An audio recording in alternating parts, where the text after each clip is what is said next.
The past has no power over us. The point of power is in this present moment, and we can begin to be free right here and right now. We do choose our own thoughts. We may not think so, but we do. It seems to me that almost everyone on this planet, myself included, and everyone I've ever worked with, is suffering from self-hatred and guilt to one degree or another. The more of it we have, the less our life works. And the less of it we have, the better our life works. It's like the bottom line for almost everyone that I know is, I'm not good enough. And we often add to that belief, and I don't do enough, and I don't deserve.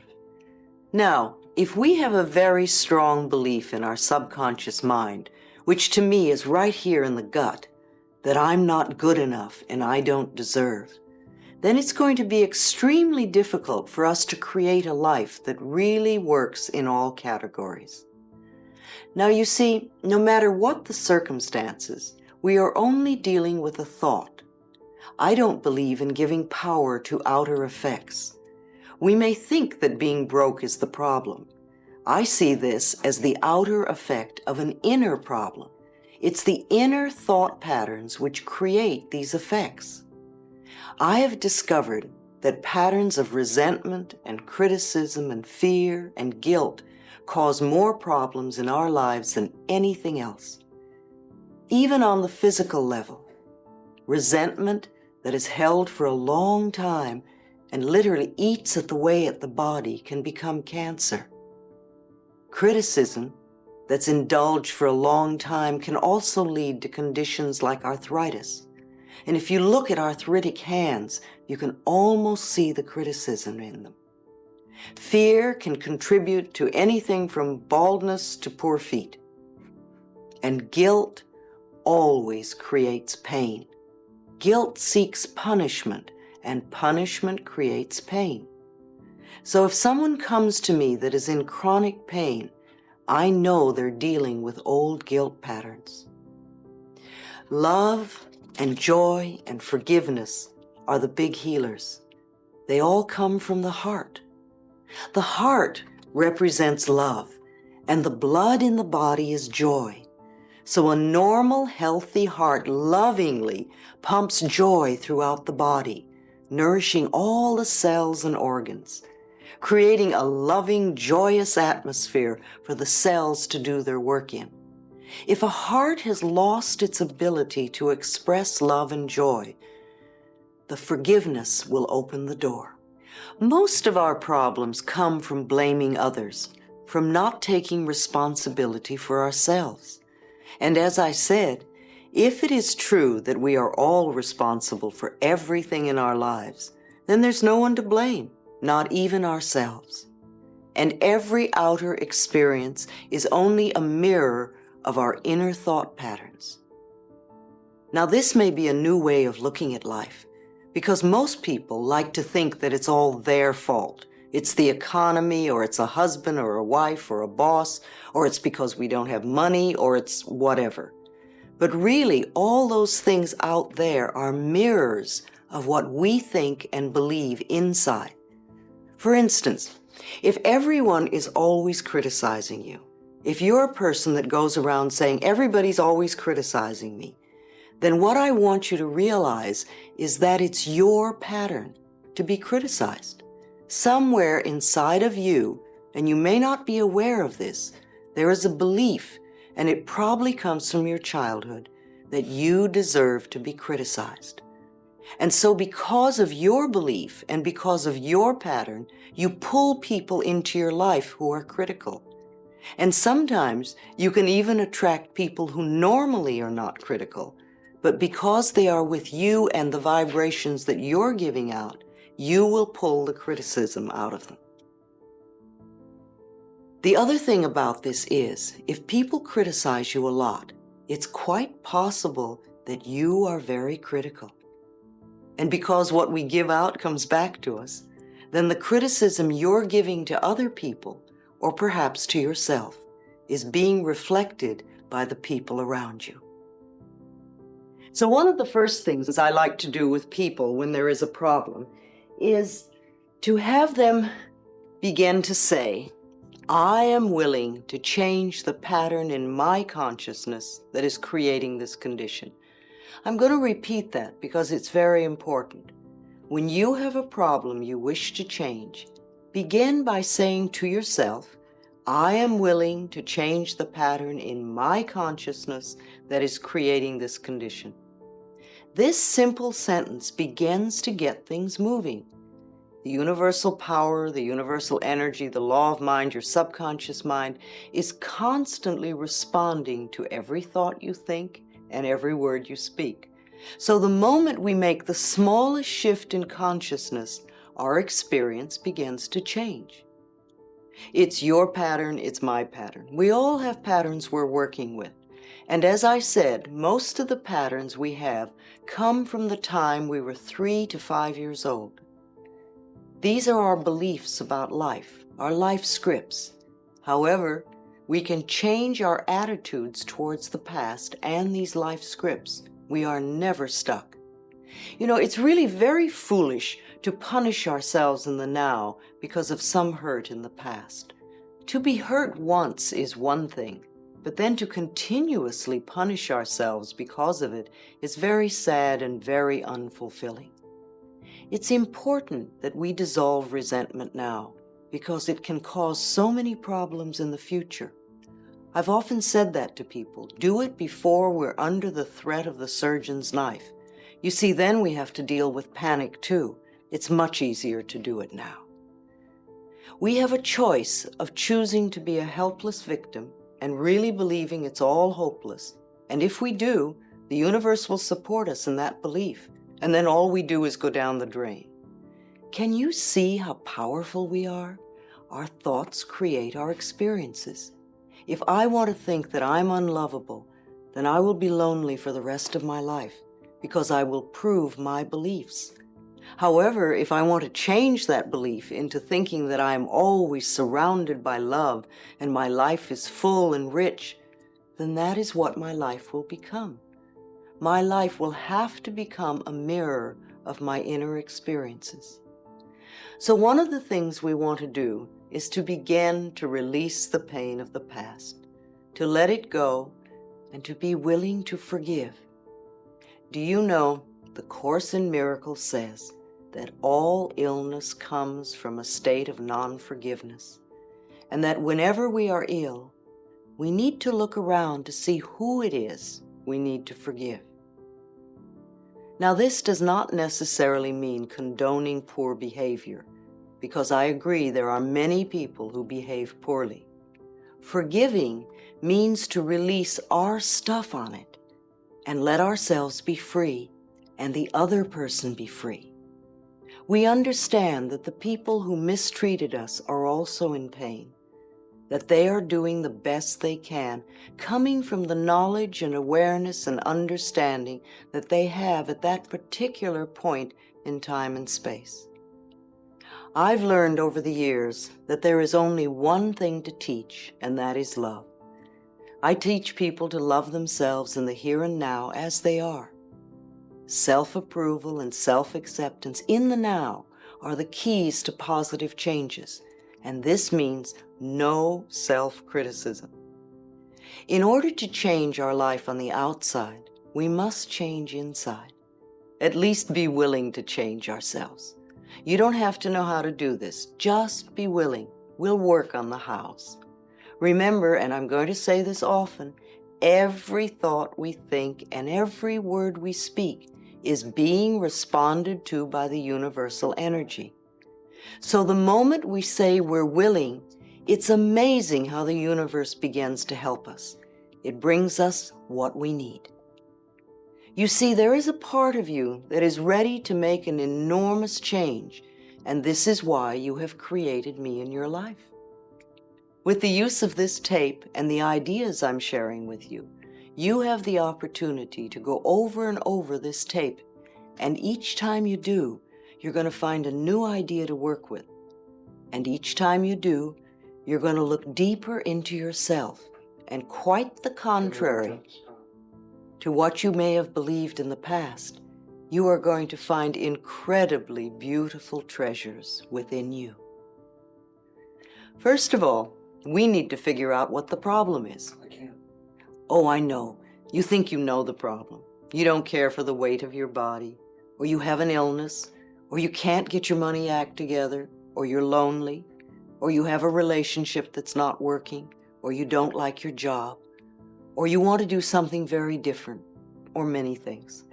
But to me, these are all outer effects of an inner thought pattern that is creating them.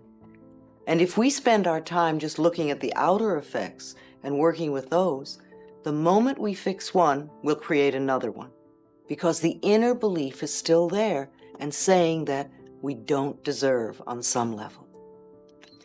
Now, it's safe to look within, and let's do it together. What I'd like you to do now is to pick up your pen and paper or notebook, and on the top of a page, I want you to write, "I should." And then I want you to finish that sentence in at least a half a dozen ways. Turn the tape off now and do that. And when you've finished, come back and we'll continue. Write "I should" on the top of the page, and then finish it at least 6 or 7 times.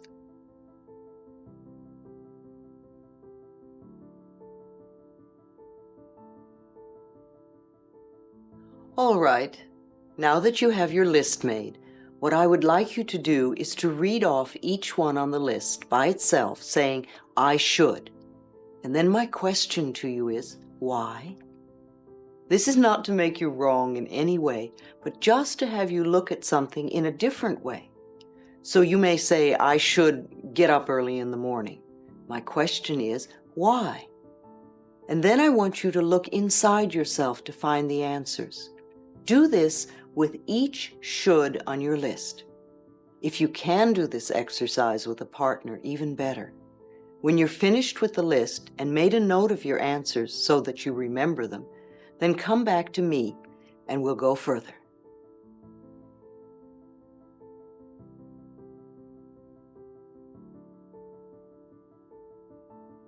I believe that should is one of the most awful words in the English language, because every time we use the word should, we are in effect saying wrong. Either you were wrong, or you are wrong, or you're going to be wrong. And I don't think we need to be made wrong. I think we need to be right, or at least come from a position of choice, because all of life is choice, and we want to be aware of that. So I would like to take the word should and put it in the wastebasket, or throw it in the fire, or in the trash, or whatever you want to do. Remove it from your vocabulary forever.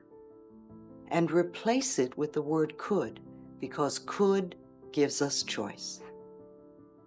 Now, it is true that sometimes it might be better for us to do something, but basically we still have choice, and if we don't do it, at least we're not wrong.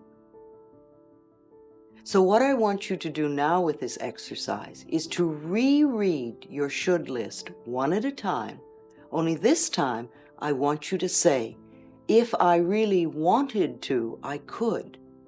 If I really wanted to, I could get up early in the morning."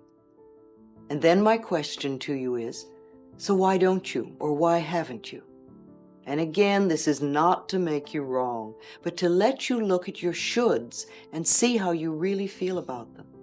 So again, you can turn the tape off for a few moments and go through this process. If I really wanted to, I could. And so why haven't you?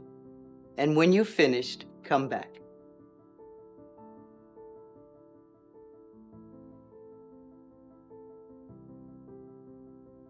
Now tell me, what did you learn? You know, most of us are so strict about our shoulds. There's such rigid rules in our lives. And most of them have to do with things that we either don't want to do, or we don't like to do, or are not us. And we find often when we go over this should list that we've been angry at ourselves for years because we don't do something that we don't want to do to begin with, or it was never our idea, or it was someone else's should.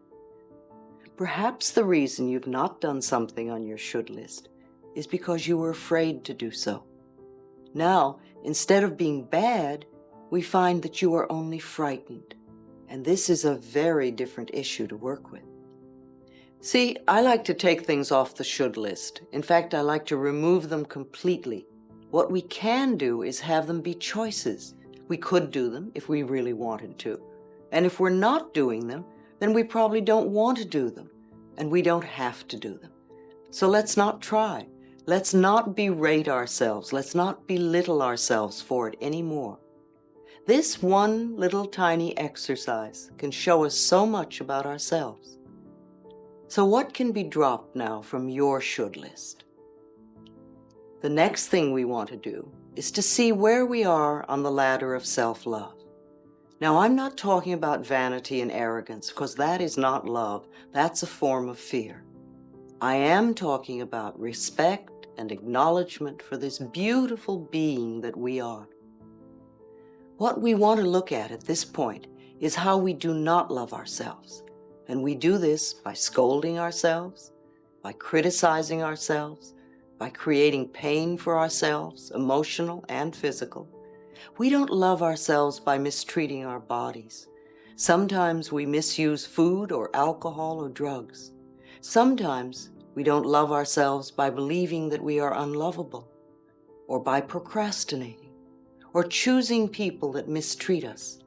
And sometimes we don't love ourselves by creating debt and burden.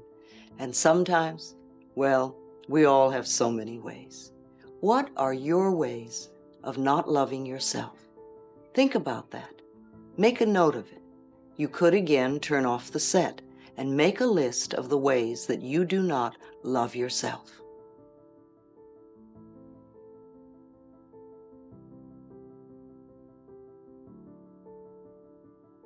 Any denial of our good is not loving ourselves, and we can do that in so many different ways. You know, I once had a client who wore glasses and often wore contact lenses, and we weren't even working to improve her vision, but we were working to release some old pattern in her life that was really limiting her. And one day we had a big breakthrough. And the next day when she got up and she put on her contact lenses, they were bothering her. So she took them out and her vision was absolutely clear. She could see everything perfectly. And she spent the whole day saying, "I don't believe it, I don't believe it, I don't believe it." And the next day, she was back to wearing her lenses. You see, the universe will back up whatever we say. And when good comes into our life and we deny it, this is an act of not loving ourselves, and we literally push it away. Sometimes we have a partner who's tired or grouchy, and we think that something's wrong with us. Or our marriage ends, and we believe it's all our fault, and that we're not good enough. Or we have 1 or 2 dates with somebody and they never call again. And again, we think something is wrong with us. Sometimes we're afraid to ask for a raise, or our bodies may not match the latest fashions, and we think we're not good enough. Or we don't make the sale, or we don't get the part, and we think we're not good enough. Or we may have a fear of intimacy, and so we wind up having no sex or anonymous sex. How do you express your lack of self-esteem? Think about it. It's not that we're wrong or bad people. It's just that we're looking at what we'd like to change. And we all have things about us that could be changed if we want to make our lives work better. When we were little tiny babies, we knew the perfection of our being. We knew how wonderful we were. You look at any tiny baby and you see how wonderful they are. They're full of love and they're full of life, and they ask for what they want and they express their feelings freely. When a little baby is angry, not only do you know it, the entire neighborhood knows it. And yet, 2 minutes later, their smile can light up a room because they express and it's over. And they always live in the now. And they reach out and ask for what they want. They're fabulous little babies. And they love their bodies from the top of their head all the way to the tip of their toes. They have no shame and no guilt. And they're not into comparison. And each one of us was like that. Then somewhere along the line we lost it. We listened to other frightened or angry people and believed what they told us. Where did you lose your love for yourself? All right, what I'd like you to do now is to pick up your hand mirror, and I want you to look into your own eyes and say, I love and accept you exactly as you are. I want you to do this now. Go ahead. I love and accept you exactly as you are. Just notice your reactions. How do you react to doing this? How do you feel? What's coming up? Is it an easy exercise to do? Do you feel foolish? Does it seem hard to do? Does it make you feel angry? What sort of reactions are you having? I can remember when I used to criticize myself all the time when I looked in the mirror. I remember the endless hours I used to spend plucking my eyebrows to make myself barely acceptable. And I also remember I used to be frightened to look into my own eyes. Are you like that? Is this a difficult exercise? Because to me, this is one of our core issues, how we feel about ourselves. It's not important what's happening out there. It's not the size of our hips or our bank account or the fact that we have a lover or not, but how we feel about ourselves. Loving the self, to me, is the most important thing we can do, and this begins, as I said before, with no criticism. Do you criticize yourself? Oh, I've heard all the answers. Well, of course. I mean, how am I going to change if I don't? Well, if I don't do that, I won't be able to motivate myself. Doesn't everyone? Or I've always criticized myself. Well, we're not talking about everyone. We're talking about you. Everybody has their own answers and their own reasons. Why do you criticize yourself? What's wrong with you? In fact, at this point, I'd like you to stop and give yourself a little time to think and make a list of all the things that you think are wrong with you. And when you finish that, come back and we'll go on. Make a list of all the things you think are wrong with you.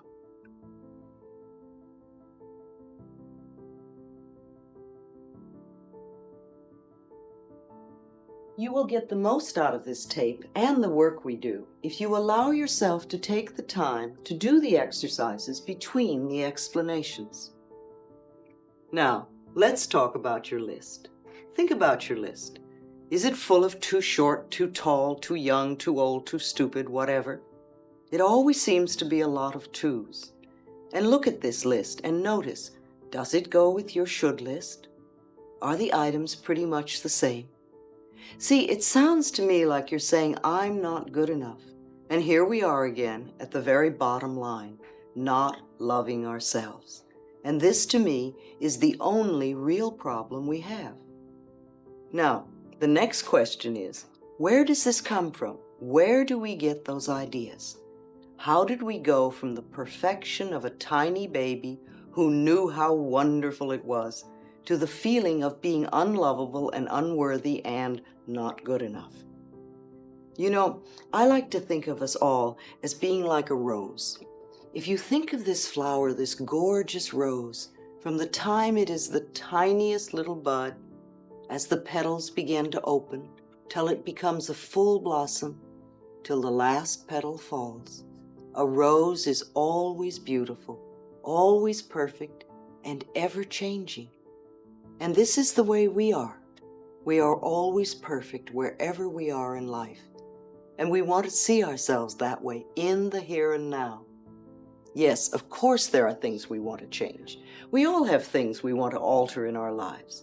But it doesn't mean that we're bad people. We don't have to come from a space of being wrong. So in order to release ourselves from the belief we have about ourselves that are limiting, we want to examine the past. We want to see what these blocks are. If we don't see them, there's no way we can remove them. So we look and we see what they are. What are the beliefs? What are the concepts? What are the ideas that are limiting us? And then we remove them. To me, it's rather like mental house cleaning. All of us have to clean house periodically. Some of us do it more often than others, but there comes a time when you really must clean the house, or it becomes impossible to live in. And I think it's the same thing with our mental houses. We need to periodically go through and do some house cleaning and toss out the old rubbish or the things that no longer suit us or no longer fit us.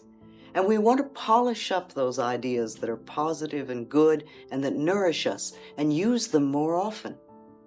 You know, it really can be almost as easy as scraping bits of food off a plate into the trash after a meal. Now, you wouldn't go into yesterday's garbage to make tonight's meal. But how often do we go into yesterday's mental garbage to create tomorrow's experiences? The next exercise I'd like you to do is make a list of all the things your parents said were wrong with you, all the negative messages you got. Again, turn the tape off and give yourself a bit of time to really let things come up, things that were said or implied about your body, things that were said about your abilities, things that were said about love and money and your creative talents, and things like that. And of course, I know that your parents also said some wonderful things to you, but what we're really looking for are the negative messages that are probably still sitting in your subconscious mind. At this point, when I do this exercise in a workshop, it's interesting how the energy of the room usually begins to go down and people start to get very depressed. Now, you don't have to do that. You can look at this very objectively and just see what the messages are. Make your list of negative messages that came from your parents, verbal or implied, and do that now and then come back.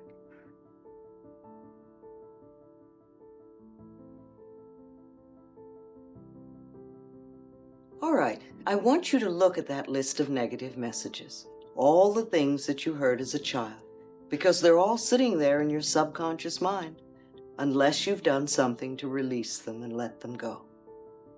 Try to be objective about it. And when you see something that creates a feeling within your body, let yourself say, oh, so that's where this belief came from. And realize that you're finding a treasure. Because if you don't know where this came from, you'd just be operating on automatic for the rest of your life and wondering why things aren't working for you, or wondering why you're always having the same experience. Well, I know why you repeat negative experiences. You're creating them because of some belief in here, and that belief came to you when you were very little. Not only from your parents, but now if you'll dig a little deeper, you'll find that it came from other sources too. So again, I want you to continue this list of negative messages and look for the other negative messages you heard as a child, mostly before the age of 10. Things that you heard from your relatives, from teachers, from friends, from authority figures, from the church. Take some time to do this, and as you're doing it, notice your body. Notice how your body is reacting and feeling. Make your list now of negative messages from other sources.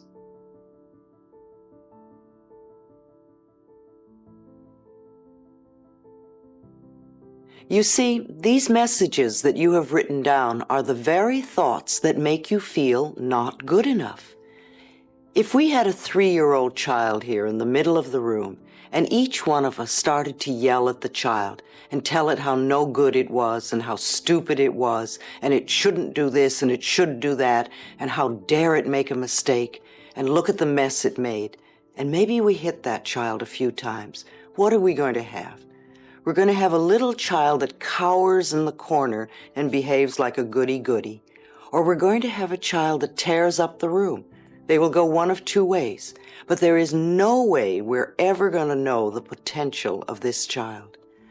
However, if we take that same little child and we tell it how wonderful it is and how much we love it and how beautiful it is and that we just love the way it does things and we think it's so creative, and that it's okay for this child to make mistakes while it learns, then the potential that can come out of this child will blow your mind.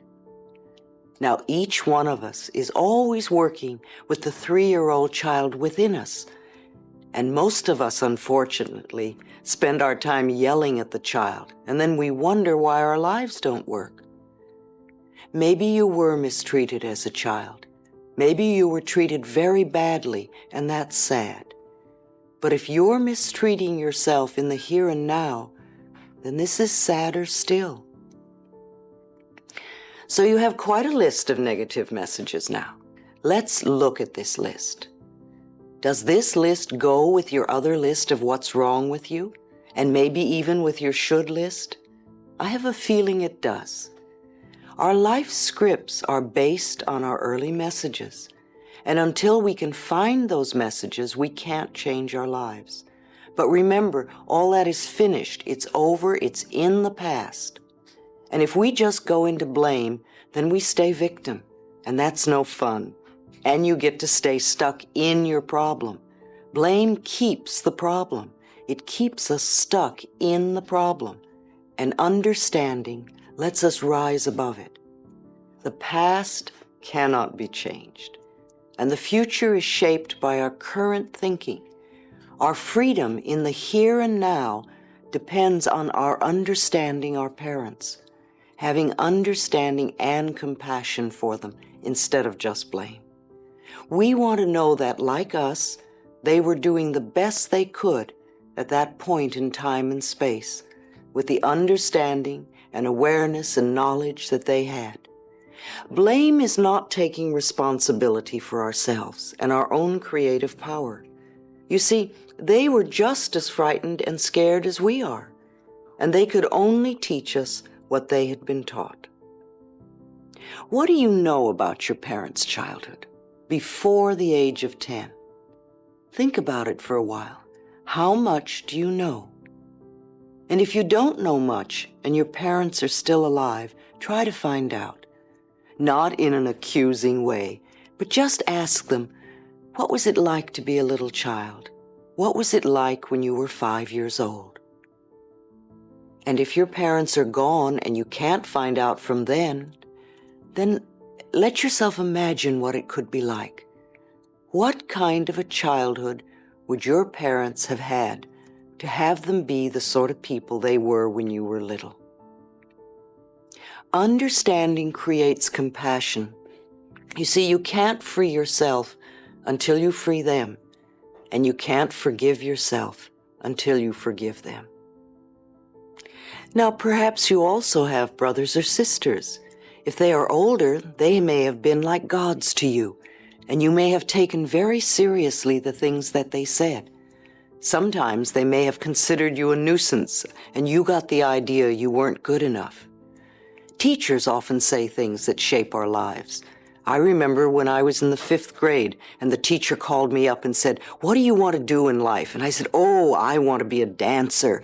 And she said to me, "Oh, let's leave that to the shorter girls. Tall girls can't dance." And I thought, oh dear. And I put away all my dancing aspirations in my pocket and literally didn't take them out till I was well over 40. School also creates so many interesting beliefs. For instance, if we think about tests and grades, were you really aware as a child that the tests you took and the grades you were getting had nothing to do with your self-worth?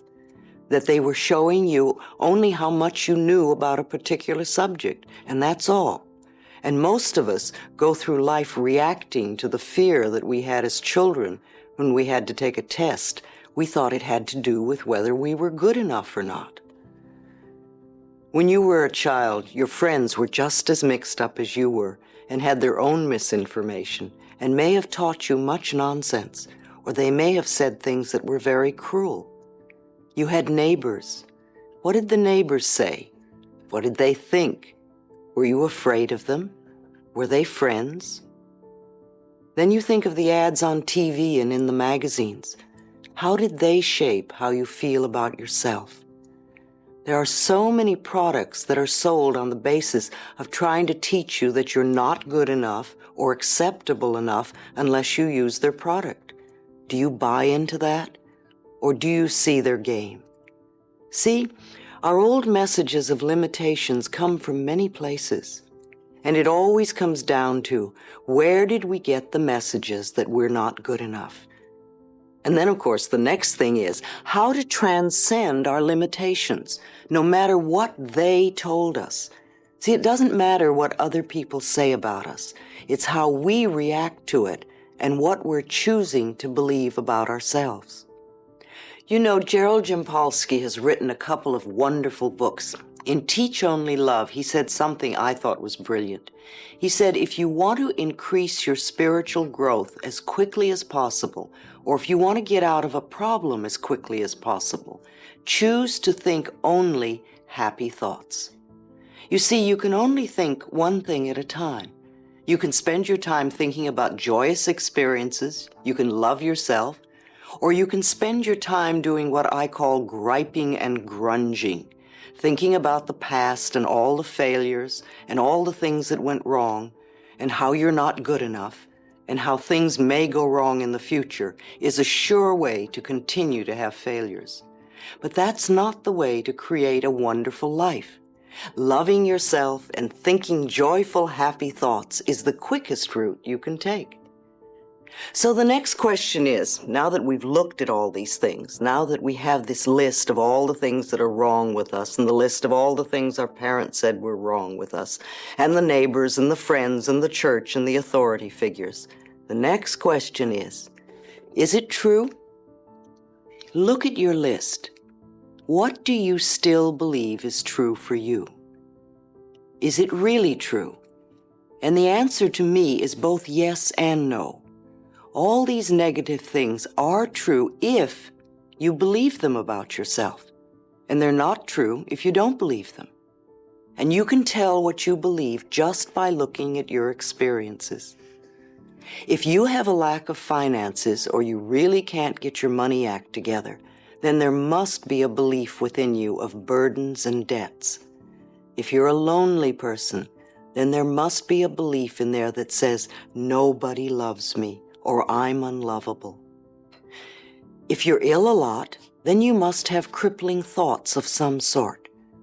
You may not consciously be aware of these thoughts, but if you look to your circumstances, you can begin to see what kind of thoughts you must have. So think of all the things in your life that are not working, because that's what we're concentrating on now. This is what we want to change. And ask yourself, what kind of thoughts could be creating these conditions? Could they be some of the things on your list? Some of the beliefs that we have are very positive and nourishing, and we want to keep those beliefs. We want to use them often because they work for us. And some of the things we believe are no longer appropriate. And some of the things we believe were never true. They were someone else's fears. All those things on your list were other people's opinions. So the question you have to ask yourself is it true? And you'll get the answer by looking around you at your circumstances. You see, our circumstances always show us what we believe. I remember once when I was a little girl in school, and this memory is so vivid for me because it's so typical of my beliefs about myself at the time. I remember that we had a party in school, and it was a gala affair, and everybody brought a lot of party stuff and things like that. And there was lots of cake, and there was so much cake that when the teacher was cutting it, several children got several pieces of cake.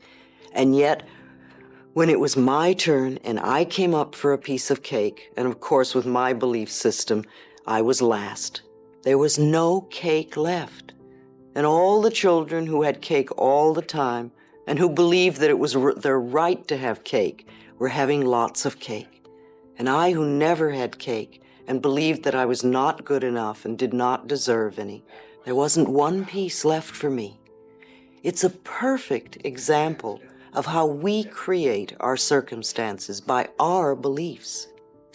You see, if you grew up in a family where you were told all the time that it's all your fault, then you're going to go around feeling guilty most of your life and probably saying, I'm sorry all the time, or you will manipulate others through guilt. If you have a belief that nobody loved you, then you're either going to have no romances or you'll probably have very short romances.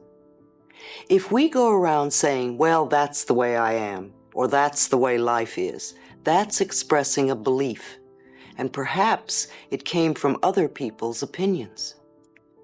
It's not true for us, or it is true for us, depending on how we accept it. Stop accepting their limitations. We always have another way of looking at life. You know, many people get up in the morning, and if it's raining, they look out the window and say, oh, what a lousy day.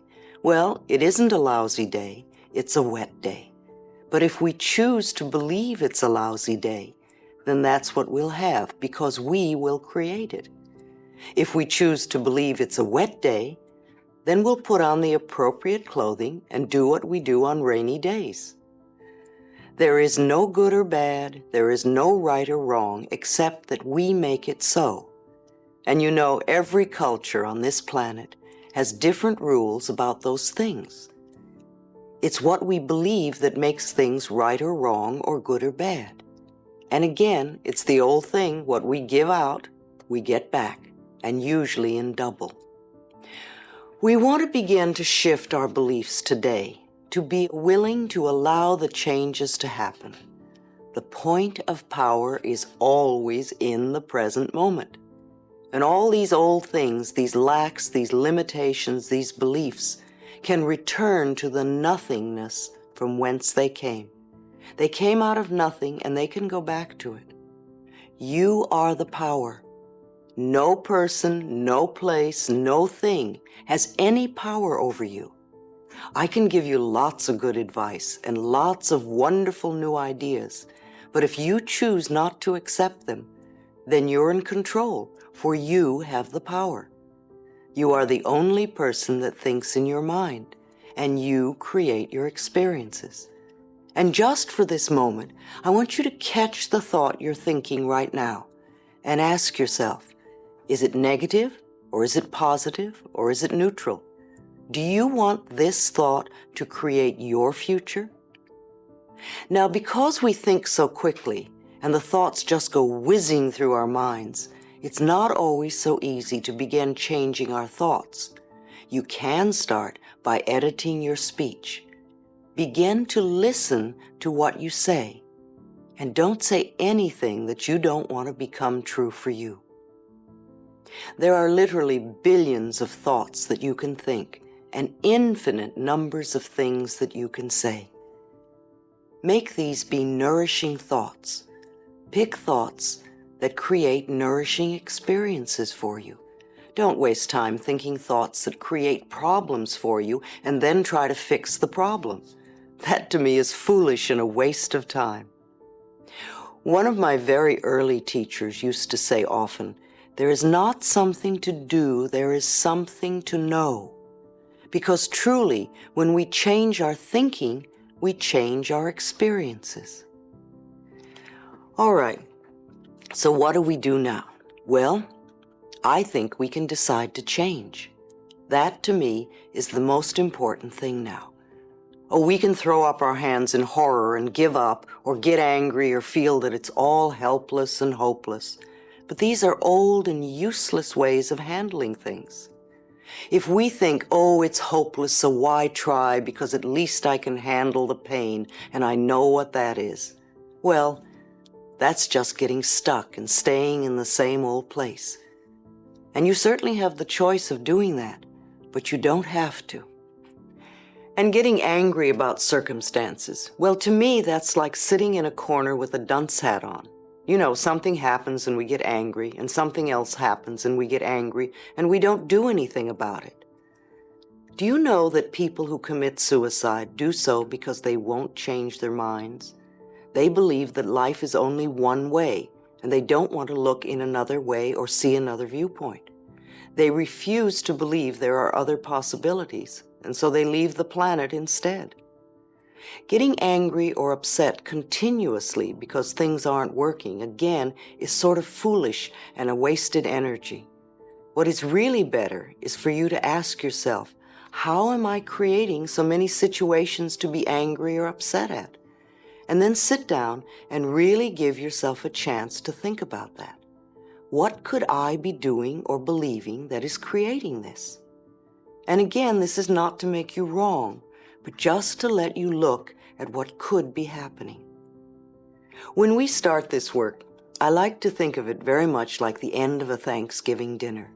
You know, you've had all this wonderful Thanksgiving dinner and everybody's eaten much too much. And then it's time to go into the kitchen and clean up the turkey pan. And there it sits, all crusty and burnt, and it looks a mess. So the first thing you do is to put in some hot water and soap, and you let it soak.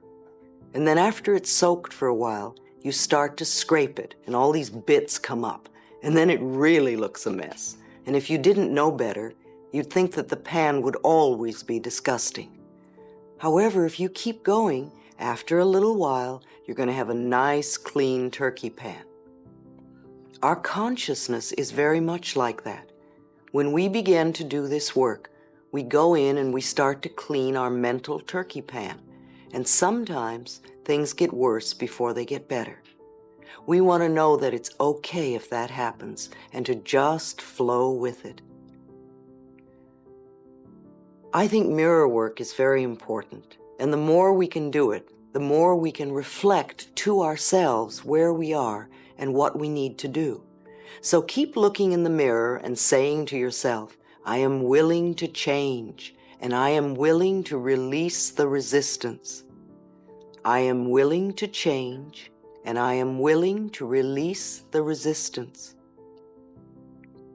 Now all of us have to deal with what I call resistance to change, and we all have resistance, because on some level we want everything and everyone out there to change, but we don't want to have to change ourselves. And yet, changing ourselves is the very thing we must do in order to change our lives. So awareness is our next step. We must become aware of what it is that we believe. Otherwise, we don't know what to change. Our first reaction to a new awareness about ourselves is often resistance. And that's all right, because any reaction is good. It means the change is already in process. Let yourself notice how you react so that you are aware of what's going on. Our lessons are not necessarily easy. If they were easy, they wouldn't be lessons. It takes time and effort to learn what we need to learn. So don't demand instant change. Let yourself do it step by step. It will get easier as you go along.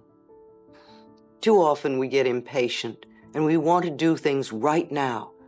Impatience is only resistance to learning. It means you want the goal without going through the process. You know, we can sit here and say, I want to be in the other room. And we can even demand and insist that we are in the other room right now.